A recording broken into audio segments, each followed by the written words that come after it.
The wind howled across the granite wall, slicing through the silence like a blade.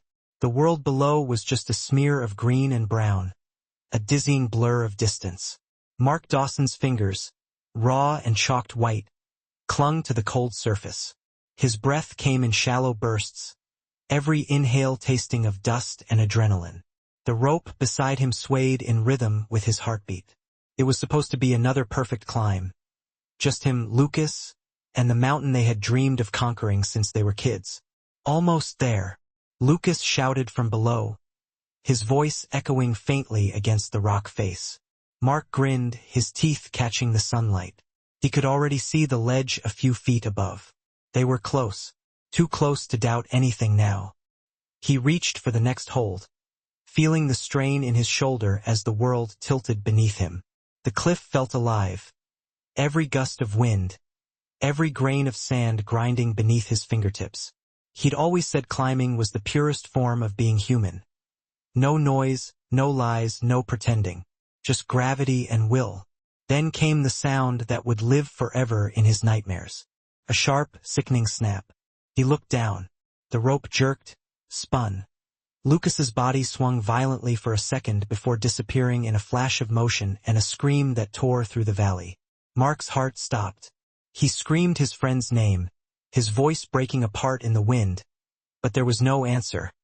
Only the empty echo of his own terror. For a moment he couldn't move. The mountain around him blurred, his eyes burning. He pressed his forehead to the rock and whispered, "No, no, no." But the truth settled quickly, cruelly. Lucas was gone. The rest of that day dissolved into chaos. Helicopters, police, reporters. They said it wasn't his fault. The rope was worn, the anchor compromised. But Mark saw their eyes, heard the whispers. Negligence. Human error. The champion who let his partner fall. The media tore through his life like vultures. Overnight, the photos changed from smiling victory poses to grim tabloid spreads. Sponsors vanished. Friends avoided calls. By the time the official investigation cleared him, it didn't matter. The world had already judged him. And worse, so had he. Mark stopped climbing. He sold his gear, left the competitions, and moved to a smaller apartment overlooking the Hudson River. For a while, he worked in a sporting goods store, pretending to be fine, pretending he didn't dream every night of the fall, that scream, that silence. But each day behind a counter felt like a cage. The air inside was too still, the ground too solid. He missed the wind. He missed the sky. One afternoon, walking home from work, he saw them.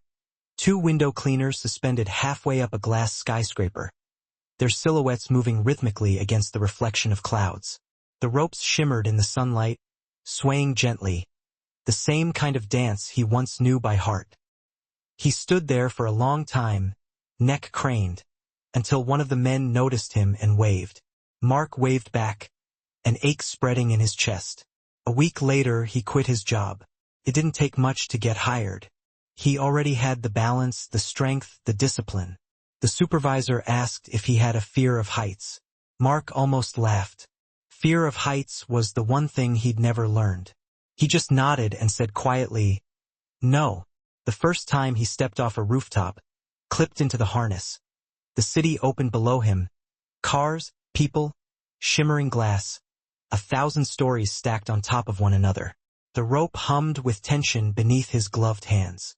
It wasn't climbing, not really, but it was something close. Close enough to feel the world tilt again. He worked hard, said little. The pay was enough to get by, and the solitude suited him. Every morning, before sunrise, he would pack his gear, take the subway to Midtown, and start his shift. Hanging between earth and sky, he'd find a strange kind of peace there. The same quiet he used to find on the cliffs. But peace is fragile. From behind the windows he cleaned, Mark often caught glimpses of other lives. Men in suits laughing, women checking phones, meetings unfolding in glass-walled rooms. He saw the reflections of people who barely noticed the man outside their windows. Sometimes they pointed. Sometimes they smiled. More often, they didn't look at all. To them, he was part of the building, a moving shadow. "Those guys make me nervous," one man said once. standing close to the glass while Mark wiped the pain from outside. Can you imagine? Dangling out there for minimum wage. Must be desperate or dumb. Mark heard him. He smiled faintly, but the smile didn't reach his eyes. Desperate or dumb, maybe both. But at least up here he could breathe. He'd return home in the evenings, tired but calm. Sometimes he'd pour a drink and stare out the window of his small apartment, watching the sun set behind the skyline he'd just been clinging to. He'd trace the scars on his fingers, wondering if Lucas would have understood. He thought about calling Lucas's parents 1,000 times, but he never did. What could he say? I'm sorry felt too small. And so the apology stayed unspoken, buried under years of glass and silence. One day, during lunch on the roof of a half-cleaned building, another cleaner named Roy sat beside him. Roy was older, with a belly that pushed against his harness and eyes that still carried warmth. You're different, kid, Roy said, unwrapping his sandwich. You don't talk much. Most guys crack jokes up here. Mark shrugged. Not much to say. Roy nodded, chewing thoughtfully. Still, you move like someone who's done this a long time. You ever do climbing or something? Mark hesitated, then smiled thinly. Something like that. Roy grinned. Figured. You handle that rope like it's a dance partner. They both laughed quietly, the sound swallowed by the wind. For a moment, Mark felt almost normal again, like he belonged somewhere. By his second year, he had earned a quiet reputation among the crew. Reliable, calm under pressure. The guy you wanted up there when the wind kicked up or the rig got stuck. He didn't talk about his past, and no one asked. That suited him fine. Still, there were moments, tiny cracks in his routine when the ghosts came back. The scent of chalk dust when he tightened his gloves. The way the rope creaked. The faint echo of that fatal snap from years ago. He'd close his eyes, steady his breathing, and force himself to keep moving. He lived for the motion, for the suspension between fear and freedom. Because when he stopped, the silence rushed back, and with it came the memory of Lucas's fall. Then came the Tuesday that changed everything. It began like any other day. The air was crisp, the sky a clean, endless blue. Mark reported to the Hanley Tower, 43 stories of polished glass and steel. His assignment was to clean the upper section before noon. He checked his gear methodically, as always, feeling the familiar weight of the harness settle across his shoulders. Roy clapped him on the back. See you down here in a couple hours. Don't forget the coffee I owe you. Mark grinned faintly. You'll forget. Probably, Roy said, chuckling. Mark stepped onto the platform, released the brake, and began his descent. The ropes slid smoothly through the pulleys, the building unfolding beneath him like a mirror of the sky. He could see his reflection in the glass, a small figure against an ocean of blue. Inside the offices, people worked, talked, gestured, their lives framed by rectangles of light. Halfway down, he paused to stretch his shoulder. The wind had shifted, carrying the faint hum of traffic from below. It was a good day, one of those rare, calm mornings when the city felt almost gentle. He was cleaning the 43rd floor when it happened. At first, it was just a vibration, subtle like a tremor running through the frame. Then came the boom, a deep, thunderous explosion that shook the platform. Mark's grip tightened instantly as heat and smoke burst from a row of windows 2 floors above him. The sound shattered the calm like a gunshot. For a split second, he couldn't process it. Then instinct took over. He looked up, scanning for falling debris. Flames were already licking the side of the building, glass cracking outward. The smell of burning plastic filled the air. He heard screams, faint but distinct, from inside the building. Office workers rushed toward the windows, faces pale behind the smoke. One woman beat her fists against the glass, shouting for help he couldn't hear. Mark radioed through his headset. Fire on 45th. Evacuate the rigs. I repeat, fire above 43. Static answered him. The comms were cutting out. Then, through the haze, he saw her. A small figure. A little girl. Pressed against a window to his left. Trapped inside an office surrounded by smoke. Her hair stuck to her face, her hands leaving tiny prints on the glass. For a heartbeat, Mark froze. Then he moved. He swung his rig toward her side of the building, every movement sharp and deliberate. The heat was growing unbearable. Ash and sparks drifted past like fireflies. As he neared her window, he could see her crying, mouth open in silent terror. The door behind her was blocked. He could make out flames in the reflection. "Don't move!" he shouted, though she couldn't hear him. His mind snapped into focus, pure instinct. Years of training, the discipline, the muscle memory of a climber took over. He locked his harness, reached for the emergency hammer on his belt, and prepared to break through. The glass trembled under the rising pressure. Mark took one deep breath and swung the hammer. The hammer shattered the glass with a violent crack, and the world seemed to explode in sound. Shards flew past Mark's face like a swarm of tiny knives, catching in his sleeves and hair. He turned his body to shield the child, using his arm to sweep away the last fragments still clinging to the window frame. The air inside the office was suffocating, heavy with smoke that stung his throat and eyes. Heat rolled toward him like a living thing, thick and angry. The child coughed, her little shoulders shaking as she tried to breathe. Mark swung one leg through the broken frame and climbed in, his harness creaking under the shift of weight. Hey, I've got you," he rasped, his voice muffled behind the mask. She couldn't have been older than 6. Her cheeks were streaked with soot, her pigtails half undone. She looked at him with eyes wide and wet, half believing he was real. He crouched to her level, his pulse hammering. "We're getting out of here, okay? Hold on tight to me." She nodded, tears cutting pale lines down her dirty face. The fire roared behind them, eating its way across desks and chairs. He could feel it breathing, growing. The sprinklers had failed. The air was thick with the sour bite of melted plastic.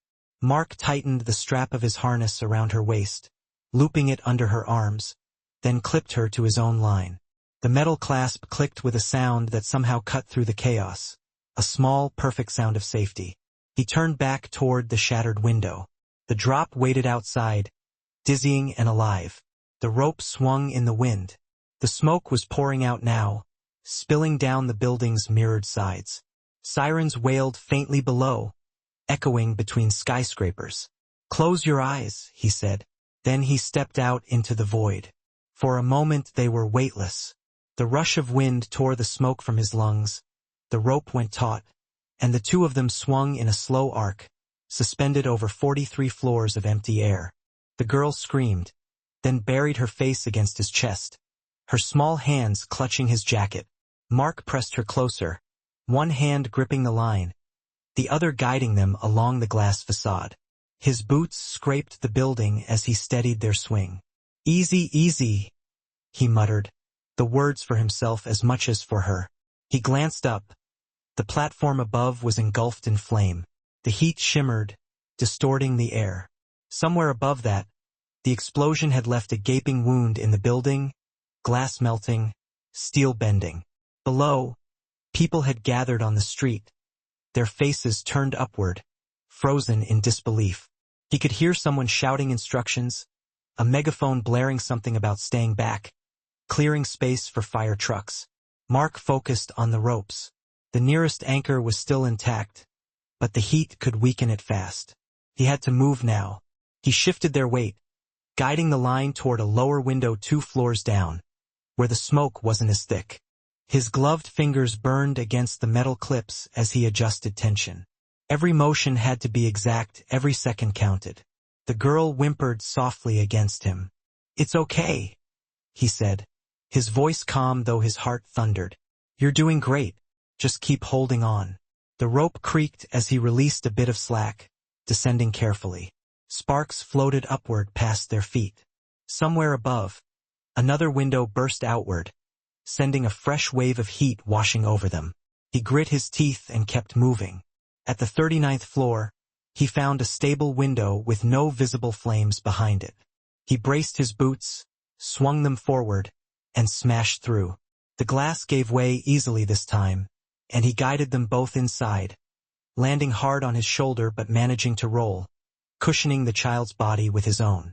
The office was empty, filled with a choking haze but no fire yet. He unclipped the girl and lifted her gently to her feet. She was still shaking, her breaths ragged. "We're okay," he said, pulling the mask from his belt and fitting it over her face. "You're safe now." She stared at him, her lips trembling. "Where's my mom?" He froze. I don't know," he said softly. "But there are people downstairs waiting to help us. We'll find her, I promise." The promise hurt to make. He didn't know if he could keep it. But right now, she needed it more than the truth. He moved to the door, tested the handle hot. Too hot to touch. The hallway beyond was filled with smoke, maybe even fire. He turned back toward the shattered window. That was their way out. He called through his radio again. "This is Mark Dawson, window crew. I've got a child from the 43rd floor. Need extraction, south side, lower floors compromised." Static hissed, then a faint voice. "Copy, Dawson. Fire department's setting up ladders on the west side. Can you move toward the southwest corner?" "I'll try," he said, and cut the line. The southwest corner meant another 10 meters along the exterior. He swallowed hard, clipped the girl back into the harness, and climbed onto the ledge. The wind hit them instantly, tugging at his clothes. The building groaned beneath the strain of fire. Smoke bled from broken windows above. The ropes glowed faintly orange in the heat. He whispered, "Don't look down," then stepped off again. This time, the rope jerked violently as debris from above hit the side of the building. The jolt nearly ripped his hand loose, but he caught it in time, swinging them both away from the wall as glass rained around them. One shard grazed his cheek, leaving a thin line of blood. He could hear the crowd below screaming now. A fire engine's ladder was rising, slowly, agonizingly slow. He was still too high. He scanned the side of the building for a clear spot. There, a maintenance platform 2 floors down, hanging half loose but intact. He adjusted the line and started lowering himself hand over hand. Each movement was deliberate. His forearms burned. The child was sobbing quietly, her face buried in his shoulder. The rope trembled under their combined weight. He whispered rhythmically, half to keep her calm, half to keep his own focus. "It's just another climb, just another climb." At last, his boots found the platform's edge. He crouched, steadying them both. From here, he could see the fire trucks below, the flashing lights bouncing across the mirrored glass. The ladder was extending toward them, firefighters shouting directions to each other. Mark waved one arm, signaling. "Down here. I've got a kid." A firefighter on the ladder pointed and yelled back, his voice faint but urgent. "Hold position. We're coming to you." Mark nodded, though they couldn't see it. He sat down, the child still clinging to him. The heat from above was less intense here, but the air was still thick, heavy with smoke. His throat ached, and every breath scraped like sandpaper. "You're brave," he told her softly. "You know that?" She didn't answer, just looked up at him through the clear visor of the mask. In her eyes he saw something that made his chest tighten. Trust, pure and absolute. Minutes crawled by. The ladder reached them at last, its metal frame groaning. A firefighter in full gear climbed toward them, one hand gripping the rail, the other outstretched. "Sir, pass the child first." Mark nodded. He unhooked the carabiner, guided her gently toward the firefighter's arms. "It's okay," he said. "Go with him." She hesitated, clinging tighter. "What about you?" "I'll be right behind you." Her fingers loosened slowly, and the firefighter lifted her onto the ladder. Mark watched as she was carried down, every step a little safer, every breath a little freer. When she was finally on the ground, the crowd erupted in cheers. Mark exhaled, leaning back against the wall. He felt the burn of adrenaline fading, replaced by exhaustion. He could see the girl in the distance, wrapped in a blanket. A medic crouched beside her. She was safe. Then a new sound hit him, a deep groan from above. He looked up. The upper floors were collapsing inward, a chain reaction of steel and flame. The anchor lines shuddered violently. The building's glass skin fractured in long, jagged cracks that snaked downward like lightning. Move! The firefighter shouted from below, still halfway up the ladder. Mark unclipped from the failing rig and grabbed the ladder rail. A chunk of burning debris fell where he'd just been standing, smashing the platform apart. The shockwave rattled the ladder, nearly throwing him off balance. He climbed down as fast as his shaking arms allowed, the heat pressing against his back like an open furnace. When he reached the lower section, strong hands grabbed him, pulling him into the cradle of safety. The firefighter's mask turned toward him. Got you, man. You're good. You're safe. But Mark didn't feel safe. His chest heaved, every nerve on fire. For a long moment, all he could do was stare at the rising column of smoke that had been the Hanley Tower. The city around them was chaos. Sirens, shouting, flashing lights. But through it all, one sound cut through everything else. The faint voice of the child calling, "Mr. Mark!" He turned. She was standing near an ambulance, blanket around her shoulders, her small face pale but smiling. He couldn't help it. He smiled back, a shaky, unguarded smile that cracked something open inside him. Paramedics rushed him onto a stretcher, checking his pulse, his oxygen levels, the burns on his forearm. Someone shoved an oxygen mask onto his face, and the world softened into muffled sounds and gray edges. "You're a hero?" a medic said, shaking his head in disbelief. Mark's eyes closed. "No," he whispered, "just doing my job." But even as he said it, he knew the truth was Messier.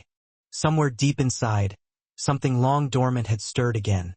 The climber, the man who once chased the sky, who once reached for impossible heights not because it was safe, but because it was worth it.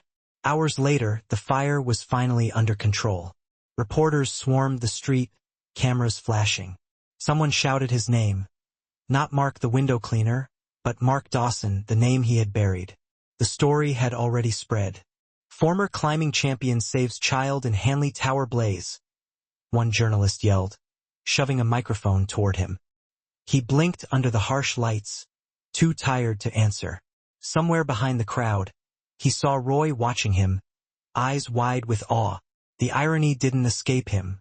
The man everyone thought was uneducated, the one who spent his days cleaning fingerprints off glass, had just reminded the city what courage looked like. That night, when he finally got home, the city was quiet again. He sat by the window, the faint reflection of the skyline glimmering in the glass. His hands were still shaking, his throat raw from smoke. On the table lay a folded newspaper someone had handed him outside the hospital. His photo covered the front page. He stared at it for a long time, then turned it over, face down. The sky outside was streaked with smoke and moonlight. He whispered to the empty room, "You'd laugh at me, Lucas. You'd say I finally climbed something worth it." The silence that followed wasn't heavy this time. Felt like an exhale, like forgiveness. He leaned back in the chair, eyes half closed, the faint sound of wind brushing against the glass. Somewhere out there, the city kept moving, unaware that its newest hero was just a tired man trying to sleep. And as the night deepened, Mark knew something had changed. The world would never look at him the same way again. But more importantly, he would never look at himself the same way either. The morning after the fire, New York woke up to his face. Every newspaper stand, every flickering TV in a diner window, every phone screen on the subway carried the same image. A man in a soot-streaked jacket, eyes narrowed against the smoke, a child clinging to his chest as he swung through the air. "The hero in the harness," one headline read. "From shame to salvation. Ex-climber rescues child from blaze," said another. Mark Dawson didn't buy a paper. He didn't have to. His reflection stared back at him from every headline on his walk to work. By the time he reached the lobby of Hanley Tower, the crowd waiting outside had already gathered. Reporters, photographers, office workers holding their phones up, hoping for another shot. The building was still sealed off, blackened in places, but the world had already decided it was a stage. "Mr. Dawson, Mark, how does it feel to be a hero? Do you regret leaving professional climbing? Will you compete again? Do you plan to start a rescue foundation?" The questions came like bullets, each one more eager, more shallow, then the last. He said nothing. He kept walking. A few security guards tried to push the crowd back, but they were outnumbered. Someone grabbed his arm, a woman with a press badge. "Mark, one photo, please, the nation wants to thank you." He shook her off, his jaw tight. "The nation doesn't even know me." When he reached the service entrance, Roy was waiting, leaning on a mop handle. "You look like hell," Roy said softly. "Feels about right," Mark muttered. "You're all over the news, man. Even my wife recognized you, and she doesn't even remember my birthday."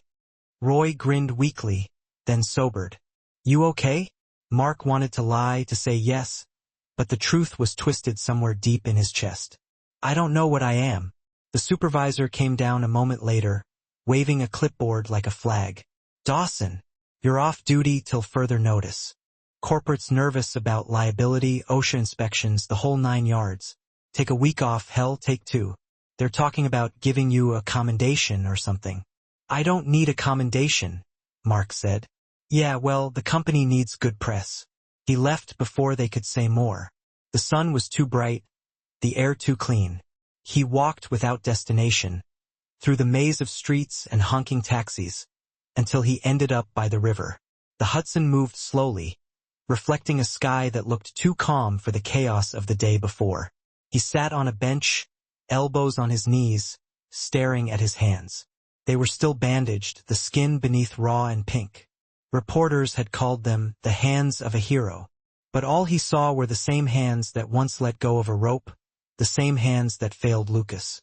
The irony was bitter. He had saved a child, yes, but he hadn't been trying to redeem himself. He hadn't thought at all. He'd just acted. The mountain had come to him in the form of fire and glass, and he'd climbed again without meaning to. Now the world wanted to make sense of it. That night he didn't sleep. His phone vibrated constantly on the table. Unknown numbers, voicemails, invitations from talk shows, interviews, brand deals, sponsorships. A climbing gear company he hadn't heard from in years sent an email titled, "Let's reconnect. Mark." He deleted it without opening. Around midnight, a knock came at the door. He froze, half expecting another reporter. But it was quieter, hesitant. When he opened the door, a man in a suit stood there, holding an envelope. "Mr. Dawson?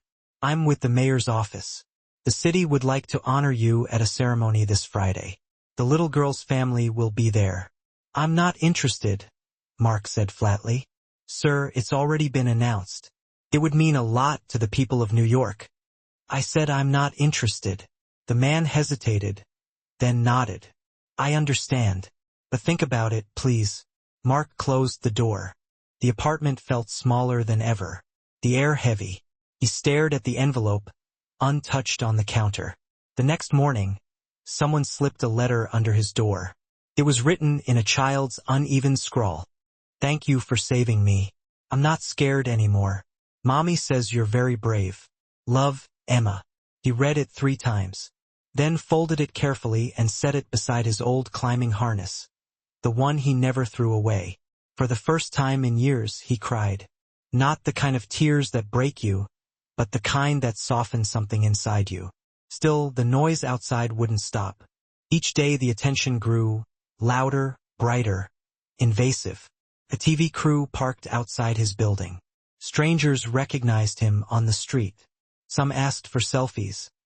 Others clapped when he passed. But behind every camera flash, he felt a different kind of burn, the burn of being seen for the wrong reasons. One afternoon, he was walking past a cafe when he caught a familiar voice from the TV inside. Mark Dawson, once a disgraced athlete, now hailed as a national hero. But questions remain about the tragic accident that ended his climbing career 8 years ago. His body went rigid. The screen showed footage from that day in Yosemite, grainy, cruelly preserved. The anchor's voice continued. Was this redemption for the man who once turned his back on the sport? He turned and left before the next sentence. By the time he reached home, the old guilt had settled back like a weight across his shoulders. He poured a drink, but it didn't help. Nothing did. The city's applause had turned into interrogation. The same people who once ignored him were now rewriting his life like they owned it. That night he dreamed again. Lucas's scream. the rope breaking. Only this time, when he reached down to grab him, his hands were clean, no dirt, no chalk. Just smooth, perfect hands that couldn't hold anything. He woke up drenched in sweat, gasping. The next day, the phone rang again. He let it ring out, but the voicemail played automatically. Mr. Dawson, this is Claire Morton from Good Morning America. We'd love to have you share your story live. The world needs heroes like you. He unplugged the phone. But the world doesn't stop wanting things. Later that week, as he tried to buy groceries, a teenager approached him near the checkout. The boy looked nervous, holding a folded newspaper. You're him, right? The window cleaner guy? You saved that kid. Mark nodded awkwardly. My dad said you used to be famous, like a climber or something. Used to be, Mark said quietly. The boy hesitated, then smiled shyly. I think you're awesome. My mom says people who do hard jobs are the real heroes, not the ones on TV. Mark stared at him. The words hit harder than any headline. Thanks, kid, he said softly, then walked away before the boy could see the look in his eyes. That night, he found himself staring at the folded invitation from the mayor again. Friday, public ceremony, speeches, applause, cameras, everything he hated. But part of him, the part still fighting the ghosts, wondered if showing up wasn't for them but for her. For the little girl named Emma. Friday came. The plaza outside City Hall buzzed with people. Reporters lined the barriers, lenses glinting under the noon sun. The air smelled faintly of smoke from the ceremonial torches, an unintentional echo of the fire. Mark stood off to the side, dressed in a borrowed suit that felt too tight across the shoulders. He hadn't wanted to come, but when he saw Emma and her mother standing near the stage, waving shyly, something inside him softened again. The mayor spoke first, all practiced words and bright smiles. In a time when courage is often measured in medals or money, today we honor a man who risked everything not for glory, but for humanity. The applause swelled, distant, unreal. Mark's pulse thudded in his ears. He barely heard the rest. His name, the description of the rescue, the commendation certificate. Then they called him forward. He walked to the podium. The crowd erupted. Cameras flashed like lightning. He raised a hand slightly, not to wave, but to shield his eyes. The mayor handed him a plaque. He accepted it mechanically, then stepped up to the microphone. He hadn't planned to speak, but silence now would sound like arrogance. He cleared his throat.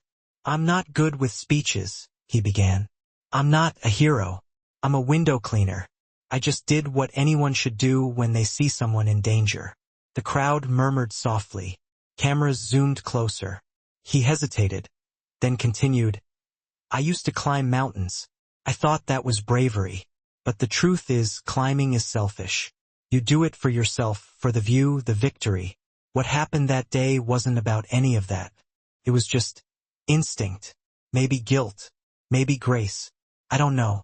He paused, his voice rough. But if there's one thing I've learned, it's that we don't get to choose when we're needed. Sometimes life calls you back into the fire, whether you're ready or not. He looked toward Emma. She was smiling, clutching a small teddy bear. Her innocence pierced the tension in the air. He managed a small smile back. That's all, he said quietly. Thank you. The applause that followed felt like thunder, but it washed over him without landing. That evening, his face was everywhere again, news segments, online clips, social media hashtags. Hashtag hero in the harness trended for days. But instead of pride, all he felt was exhaustion. The attention had turned him into a symbol, a mirror for other people's hopes and headlines. He wanted his anonymity back. A week later, his supervisor called. Mark, we've got a new policy. You'll have to go through safety recertification before you can climb again. Maybe take another month off. He knew what it meant. We don't want the liability. Not after the cameras. He didn't argue. He hung up, then stared out the window at the skyline. The city looked the same, unbothered, indifferent. But he was different now, and he wasn't sure if that was a gift or a curse. That night, he went back to the Hudson, to the same bench. The air smelled of rain. He watched the ripples in the water distort the city's reflection, like memories being erased. He whispered to himself, "Maybe I was better invisible." A voice behind him said, "You weren't invisible to me." He turned. It was Emma's mother. She wore a simple coat, her face tired but kind. "Emma wanted to thank you again, but I also wanted to say, thank you for being there. For her. For me." Mark shook his head. "Anyone would have done it." She smiled sadly. "No, not anyone." She hesitated, then added, "You look like a man running from something." He laughed quietly. "That obvious?" "You saved my daughter from fire," she said softly. "Maybe it's time you stopped burning yourself." The words hung between them, quiet and true. When she left, Mark sat there until the rain began to fall. It soaked through his jacket, down to the scars on his hands. He didn't move. The next morning he woke early. The city was still gray, wrapped in fog. For the first time in months he packed his climbing gear, not for work but for himself. He took a train north, toward the cliffs along the Hudson Valley. The rock face waited there, cold and silent. His heart pounded as he touched it. That old texture, familiar and foreign all at once. He began to climb slowly, each movement deliberate, careful. His muscles screamed in protest, but his soul eased. When he reached the top, he sat down, breathing hard. The view stretched endlessly, sky, river, city skyline in the distance. He whispered, "Still here, Lucas." The wind answered softly, like approval. He stayed there for hours until the sun began to set. For the first time, the quiet didn't feel heavy. It felt earned. And as the light faded, the faint hum of the city in the distance felt less like noise and more like a heartbeat. Alive, restless, forgiving. The world moved on faster than he expected. A month after the ceremony, the news cycle had already swallowed him whole and moved to fresher stories. Political scandals, celebrity divorces, the next crisis. The hashtags vanished, the interviews stopped, and the noise that once filled his days was replaced by something far stranger. Silence. Mark thought he wanted it. But silence, when it finally came, was not peace. It was emptiness. He'd gone back to work, but everything felt different. The ropes still hummed the same song. The skyline still shimmered. Yet something between him and the world had changed. People in the offices now waved when they saw him. Some even came out of meetings just to snap photos through the glass, smiling, giving thumbs up. A few of the younger employees even scrawled "Our hero" on sticky notes and stuck them to the windows where he worked. He smiled politely each time, but inside, he felt the distance widen. They saw a story, not a man. Roy noticed it. One morning, while they were checking gear on the rooftop of the Midtown Hyatt, Roy said, "You ever think about doing something with it? All that attention. You could be training rescue teams or doing safety talks for schools. People would pay to hear you talk." Mark tightened his harness. "Talking was never my sport." "Yeah, but maybe it's time," Roy said gently. "World doesn't hand out second chances that often." Mark didn't answer. He just clipped onto the rig and stepped off the edge, letting gravity swallow the rest of the conversation. The city spread out beneath him, glass, light, motion. The rhythm of cleaning windows was almost meditative. Spray, wipe, breathe, repeat. But today his mind wouldn't quiet. Roy's words echoed, and beneath them, something smaller, gentler. Emma's voice the day of the ceremony, when she tugged on his sleeve and whispered, "You saved me, but you looked sad." He hadn't known what to say then. He still didn't. By noon, the wind picked up. Clouds gathered over the Hudson, heavy and gray. He packed early and rode the subway home, the air thick with summer rain. His apartment felt lonelier than usual. On the table sat the letter Emma had written, folded and slightly creased from how many times he'd read it. He reached for it, then hesitated, his phone vibrating on the counter. Unknown number. He almost ignored it, but something in him, a flicker of instinct, made him answer. "Mr. Dawson?" a woman's voice asked. "This is Karen Holt from the Hudson Youth Climbing Foundation. We're organizing a safety training event next week, and someone from City Hall recommended you as a guest speaker. Would you consider it?" He froze. "A speaker?" "Yes. We teach kids urban rescue climbing and safety principles. Your story could really inspire them." He almost said no. The word balanced on his tongue, heavy, familiar. But before he could release it, he remembered Roy's voice, the way Emma's mother had said, "Maybe it's time you stopped burning yourself." He took a slow breath. "All right," he said quietly. "I'll come." The following Thursday, he stood in front of a group of 20 kids in an old gym with climbing walls patched by years of use. Their eyes were wide with curiosity, some in awe, some just restless. The coordinator introduced him like he was still a headline. A man who faced fear and chose courage. He hated that line. When she stepped aside, the silence stretched. He felt the weight of every gaze on him, every small hand clutching a carabiner. He cleared his throat. "I'm not here to talk about being brave," he began. "I'm here to talk about being scared." That caught their attention. He told them about his first climb as a teenager, how his legs had shaken so badly that Lucas had to shout encouragement from below. He told them about fear, how it never really left, how even heroes were afraid but did things anyway. He didn't mention the fire until the end. "When the building burned," he said, his voice soft, "I didn't think about being brave. I just thought about someone who needed help. Fear doesn't disappear. You just stop letting it decide for you." When he finished, there was a long pause. Then a small hand went up. A girl, maybe 8 years old, freckles scattered across her nose. "Did you save her because you missed climbing?" The question hit him harder than he expected. He smiled faintly. "Maybe. Or maybe I climbed that day because I finally remembered why I started in the first place." Afterward, several kids lined up for pictures, and the coordinator thanked him, promising to send a donation certificate in his name. But it wasn't until everyone left that he noticed Emma and her mother standing by the door. "Thought you might be here," her mother said, smiling. Emma ran up, clutching a small drawing. 2 stick figures hanging from ropes, one small, one tall, surrounded by flames and hearts. "It's us," she said proudly. Mark knelt, taking it gently. "It's perfect." She looked serious then, her voice small. "Mom says I had nightmares before, but now I dream about flying." He blinked hard, swallowing the lump in his throat. "Then I did something right." That evening, after walking them to their car, he stood outside the gym for a long time, the drawing still in his hands. Rain began to fall, faint at first, then heavier, washing the chalk off the climbing wall behind him. He tilted his face to the sky and closed his eyes, letting the rain run down his cheeks until he couldn't tell if it was water or tears. The following days were quiet, but not empty. He found himself volunteering at the foundation once a week, helping fix ropes, checking gear, teaching kids how to tie knots and trust their balance.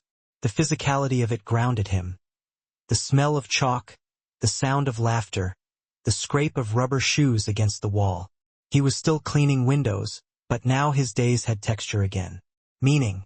One afternoon, as he was packing up at the gym, Karen handed him a faded folder. "We found this in our archives. Thought you might want it." Inside were newspaper clippings, photos from his climbing career, old competition stats, and one article about the accident. His stomach tightened, but at the back of the folder was a note written in Lucas's handwriting. "Don't stop climbing, even if I fall first." He stared at the words until the letters blurred. For years he'd carried the weight of that day like punishment. But now, reading Lucas's handwriting again, something inside him loosened. Maybe the guilt had been love in disguise. Twisted, stubborn, refusing to die. That night, he went back to the cliffs in the Hudson Valley. The moon was bright, silvering the rocks. He climbed without ropes this time, slow and deliberate, feeling each breath, each heartbeat. At the top, he didn't look down. He looked out, at the sweep of the river, at the city lights in the distance, small and trembling like candles. He realized then that he didn't need to erase his past. He just needed to stop living inside it. Weeks turned into months. Fall came, then winter. The climbing foundation invited him to join as an instructor. He hesitated, then accepted part-time. Roy still teased him. "Our hero's gone soft, teaching kids how to tie knots instead of washing glass." But there was warmth in the teasing. Sometimes, when he and Emma's mother crossed paths at the gym, she'd bring coffee, and they'd talk quietly between classes. She was a school counselor, widowed young, learning to smile again through her daughter's laughter. There was no romance, not yet. Just an understanding between two people who had seen the world at its cruelest and somehow chosen to stay kind. One evening, as they locked up, she said, "You know, Emma still tells everyone her friend can fly." He laughed. "Guess I'll have to live up to that." The quiet stretched between them, soft and easy. "You could," she said after a moment. "If anyone could, it's you." That night he couldn't sleep. He lay awake, the words echoing in his mind. For years he had defined himself by what he lost, his career, his friend, his peace. But maybe redemption wasn't about reclaiming what was gone. Maybe it was about what came after. In the morning he climbed again. Not for therapy, not for guilt. Just because it felt like breathing. He'd wake before dawn, bike to the river cliffs, and watch the sun spill over the skyline while his hands searched for holds in the rock. Every ascent was different, some graceful, some clumsy, but each one taught him something. Patience, rhythm, surrender. By spring, he felt something close to contentment. Not joy, not yet, but quiet balance. Then one afternoon, the past knocked again. He was sweeping chalk dust off the gym floor when a man approached. Gray suit, confident stride. "Mr. Dawson?" he asked. "I'm Daniel Keaton, senior producer at NBC. We're doing a documentary on modern heroes, first responders, ordinary people who changed lives. We'd love to feature your story." Mark straightened slowly. "I'm not interested." The man smiled professionally. "You'd have full editorial control. Could help promote the Youth Foundation, maybe raise funds. Think about it." He handed over a business card and left before Mark could protest. That night, Mark sat at his kitchen table, the card under his thumb. The idea gnawed at him. Not for fame this time, but for the chance to tell the truth. To show the world what heroism really looked like, stripped of glamour, dressed in sweat and fear. He remembered the kids' faces, Emma's drawing, Lucas's note. Maybe it was time to speak again. The next morning, he called the number. When the producer picked up, Mark said, "If we do this, it's not about me. It's about the people who keep climbing even when no one's watching." "Understood," Keaton said. "That's exactly the story we want." The filming began a month later. Cameras followed him at work, at the gym, on climbs. They filmed Emma laughing on the wall, her mother watching from below, Roy cracking jokes while checking harnesses. Mark hated the microphones, but he tolerated them for what the project might mean. During the final interview, the producer asked, "When people call you a hero, what do you think?" Mark looked into the lens, calm, steady. "I think heroism is quieter than people believe. It's not about saving others from fire. It's about facing the things that burn inside you and choosing to live anyway." The producer didn't speak for a long time. Then he whispered, "That's perfect." When the documentary aired months later, it wasn't sensational. It was honest, simple. It showed the soot, the ropes, the tired eyes, the laughter of children learning to climb. The final shot lingered on Mark standing at the top of a building, looking out at the skyline, wind tugging his jacket. The narration said only one line, "Some people don't fall to rise again. They rise to remember they're still alive." The film went viral, but this time it felt different. People didn't cheer. They listened. Donations poured into the foundation, and Mark used them to expand the training program for low-income kids. He didn't attend interviews. He didn't need to. The story had already told itself. On a clear morning that summer, he climbed the Hanley Tower again, the building that had nearly burned him and rebuilt him all the same. From the top, he could see everything. The river glinting in the distance, the bridges like open hands. The air was warm, soft. He whispered, "I'm still here." And for once, the echo that came back wasn't silence. It was life. The city was quieter now.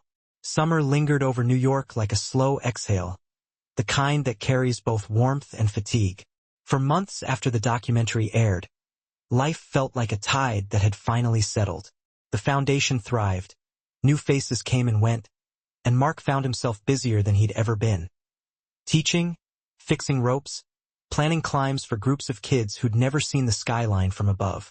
But somewhere in the rhythm of these days, something inside him began to shift again. It wasn't the ache of guilt anymore. It was softer, stranger, the sensation of living after forgetting how. He noticed things now.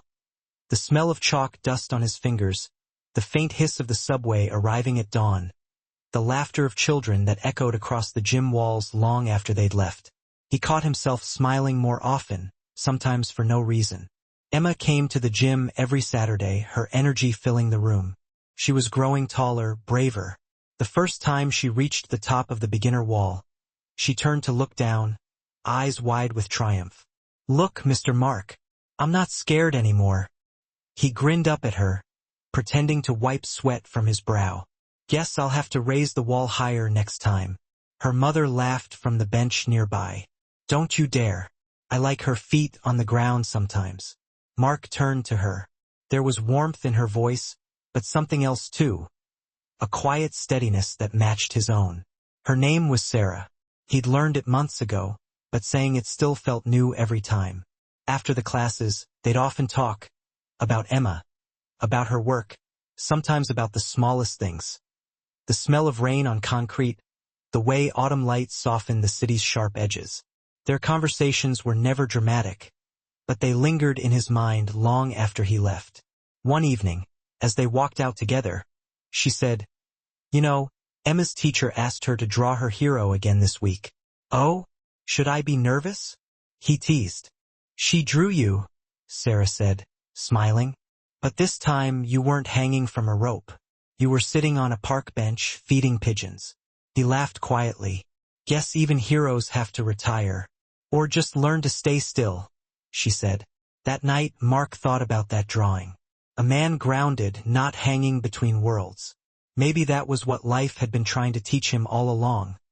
That bravery wasn't always about holding on. Sometimes it was about learning to stand still. He started spending more time on the ground. Morning runs in Central Park. Coffee with Sarah after class. Small things. But for a man who had spent years living in silence, these moments felt monumental. One morning, he helped Emma with her homework at a cafe near the foundation. She was working on an essay titled, "Someone Who Changed My Life." He glanced at her notebook and saw the first line. "My hero is not famous. He's my friend." Something in his chest tightened. Not pain, but a deep, quiet ache that felt like gratitude finally finding its voice. "You're making me sound too good," he said softly. Emma grinned. "You don't get to argue with the writer." When Sarah came to pick her up, she found them laughing. She paused at the door, watching for a moment, then smiled. "You two look like you're plotting something." "Only world domination," Mark said. Sarah rolled her eyes playfully. "As long as you're home before curfew." The weeks blurred gently into one another. By September, the air cooled, the city trading its heat for the crisp promise of fall. The foundation hosted a fundraiser, and the mayor, the same one who'd once handed Mark a plaque, attended again. Cameras flashed, hands were shaken, but this time, Mark didn't flinch. He gave a short speech, brief and steady, about the importance of giving kids places to climb. Not just walls, but fears, expectations, limitations. Afterward, Sarah found him by the refreshment table, fiddling awkwardly with a glass of water. "You were good," she said. "I almost passed out. Couldn't tell." She hesitated, then added softly, "Lucas would have been proud, wouldn't he?" The mention of the name caught him off guard. He hadn't told her much, only fragments. Yet somehow she understood. "Maybe," he said quietly, "but I think he'd tell me to stop climbing and start living." "Maybe you already are." Her words stayed with him for days. It was late one evening, after another long class, when she asked if he wanted to walk home. The streets were almost empty, the city humming gently beneath the orange glow of the streetlights. The conversation was easy, warm. At a crosswalk, she looked up at the skyline. The same skyline that had once defined him. "Do you ever get tired of looking at it?" "Never," he said. "It's like the city's heartbeat. Always moving. Always reminding you you're still here." She smiled. You sound like someone in love with it. Maybe I am, he said, then paused, realizing what he'd almost said next, or maybe with something else. They stopped at her building. For a moment, neither spoke. The quiet stretched, tender and uncertain. Thank you for walking us home, she said finally. Anytime. She hesitated at the door. You know, you don't always have to save people, Mark. Sometimes it's okay to let them save you too. He didn't know how to answer, so he just nodded. She smiled, then disappeared inside. That night, he lay awake, her words looping in his head. Let them save you too. For years, he had built his life around endurance. Surviving guilt, surviving fire, surviving praise. But now, maybe it was time to learn something harder, trust. Autumn deepened. The foundation grew busier, and Mark threw himself into the work. He taught older teens to climb real rock, took them to the cliffs north of the city. Some of them came from rough neighborhoods. Some carried stories heavier than their harnesses. But up there, they were all the same, scared, exhilarated, free. One boy, Jamal, slipped halfway up and froze. I can't do it, he gasped. Mark called up calmly. Then just breathe. You're not here to prove anything. You're here to remember you can. The boy hesitated, then found his footing again. When he reached the top, tears streaked his face. Mark smiled, clapping his shoulder. See? Told you the air's better up here. Moments like that became his measure of success now. Not fame, not headlines, just small victories written in calloused hands and wide eyes. As winter crept closer, he saw less of Sarah and Emma. School, work, schedules, life doing what life does best. Pulling people in different directions. Yet every so often, there'd be a text, a message, a photograph of Emma climbing something new. He didn't mind the distance. For once, he wasn't afraid of losing things. On Christmas Eve, he received a small package at his door. Inside was a hand-knit scarf, uneven stitches, clearly done by small fingers, and a note that said, "For when you climb in the cold. Love, Emma and Mom." He wore it the next morning as he climbed a half-frozen ridge overlooking the city. The scarf fluttered in the wind like a flag. He whispered, "Merry Christmas, kid." Time slipped forward quietly, as it does when life finally stops fighting you. By the next spring, Mark had taken on a new role at the foundation, head instructor.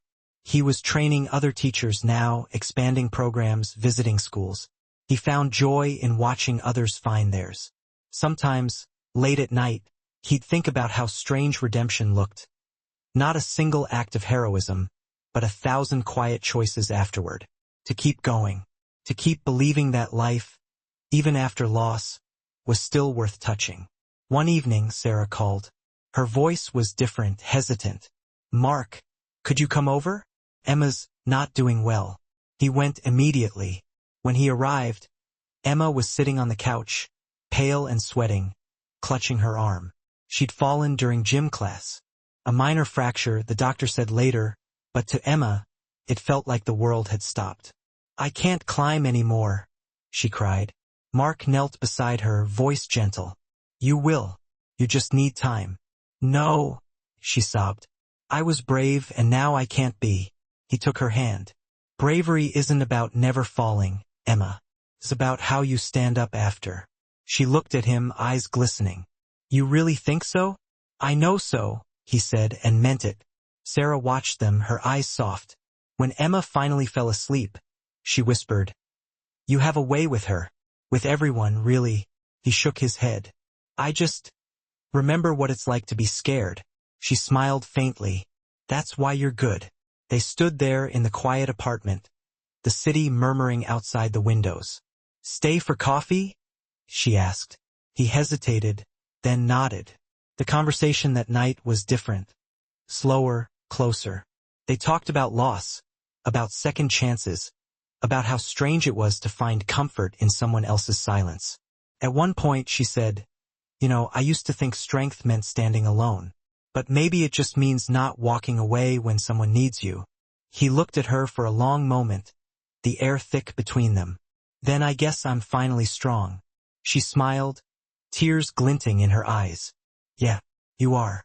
When he left later, he realized something had changed between them, not with words but with understanding. The kind that doesn't need promises. That night, he dreamed of the fire again, but differently. There was no falling this time. Only light and the feeling of holding someone safe while the world burned around them. Not as punishment, but as proof that he had survived it. Morning came slow, golden through the blinds. He stood by the window, scarf around his neck, and smiled. He had spent a lifetime clinging to glass and stone, chasing the sky for meaning. Now, for the first time, he wanted to see what life felt like with both feet on the ground. And for once, the thought didn't scare him. He picked up his phone and texted Sarah. Breakfast? On the ground this time. Her reply came a minute later. Only if you promise not to bring ropes. He laughed, out loud this time, the sound easy and free. The day unfolded quietly. Sunlight, coffee, laughter. No heroics, no headlines. Just life, simple and astonishing in its ordinariness. As they walked through the park later, Emma running ahead chasing pigeons, Sarah turned to him. You ever miss it? The heights? He asked. No, she said. The loneliness. He thought for a long moment. Not anymore. The wind rustled through the trees, and somewhere in the distance, the city breathed. Alive, chaotic, beautiful. He felt it move through him like a second heartbeat. He had spent years chasing redemption. Now, he understood that redemption wasn't a destination. It was the quiet decision to keep living, to love, to forgive, to climb again, not toward escape, but toward belonging. He looked at Sarah, at Emma laughing in the distance, at the world unfolding like an open window, and he thought, maybe this is what coming home feels like. Spring folded into summer again. The air grew thick with the scent of blooming lilacs and rain-washed asphalt. The city seemed softer this year, slower, like it had learned to breathe with him. Mark Dawson woke early most mornings now, not to climb or work, but just to watch the light crawl across his apartment wall. The sun used to be a thing he chased. Now it came to him unhurried. The foundation had become a second home. The sound of laughter filled the halls every afternoon. Ropes tightening, chalk bags snapping, sneakers squeaking against padded floors. Sometimes, when he walked through the doors, the younger instructors still looked at him like a legend. He'd laugh and shake his head. Legends are for the dead, he'd say. I'm just someone who kept showing up. Sarah had started volunteering part-time at the foundation, helping kids with schoolwork while their parents finished shifts.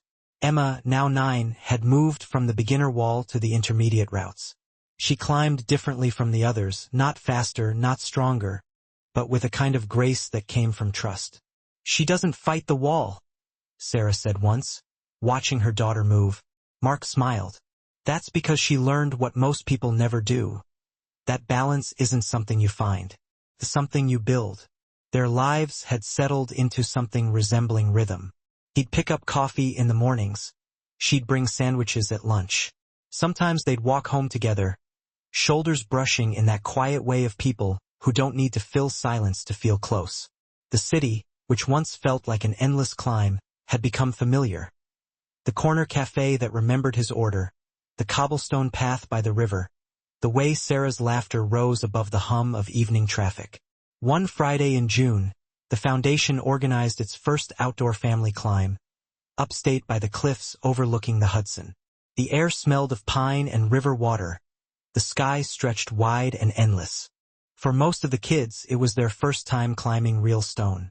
Mark spent the morning tightening harnesses, checking ropes, double-knotting laces. Emma darted between the groups, excitement glowing in her face. You think I'll make it to the top this time? She asked. He grinned. I think you'll make it higher than me. When the climb began, the world fell away into sound and rhythm. The scrape of rubber soles, the whisper of rope, the rustle of leaves. The rock face was warm beneath their fingers. Emma climbed beside Sarah, her movements careful and sure. Mark followed a few meters below, keeping watch. Halfway up, the wind picked up, tugging at their ropes. Some of the younger kids froze, their eyes wide. Mark called out calmly, "Listen to it. The wind's not your enemy. It's just reminding you you're alive." His voice carried, steady and grounding. The fear loosened its grip, one breath at a time. When they reached the summit, the view opened wide, the river like a ribbon of glass, the city's distant silhouette rising from the haze. The group erupted in cheers. Emma threw her arms wide, laughing into the wind. Sarah turned to Mark, smiling. "You ever get tired of that view?" He shook his head. "Never. It still surprises me every time." They sat for a while on the edge, the world spread beneath them. Birds drifted lazily over the river. The children's laughter echoed faintly below. Sarah leaned back on her hands. "You know," she said softly, "Emma asked me last night if heroes ever get scared." He smiled. "What did you tell her?" "I told her heroes are the ones who admit they are."